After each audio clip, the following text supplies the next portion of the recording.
สายว่าหักกันสักขนาดนั้นยังใส่หักเขาเรื่องหักสองเฮามันจบไปโดนแม่นบ่แต่อายอยากขอให้หักของเจ้าสองว่า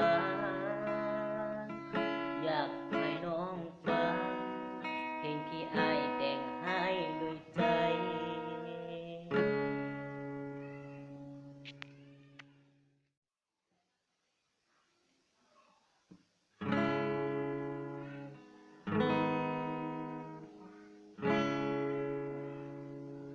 สายว่าหักกันสักขนาดนั้นยังใส่หักเขาเรื่องหักสองเฮามันจบไปโดนแม่นบ่แต่อายอยากขอให้หักของเจ้าสองว่าอยากให้น้องฟัง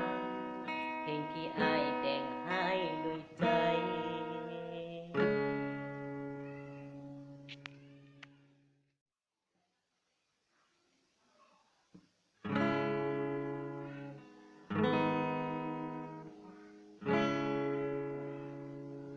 สายว่าหักกัน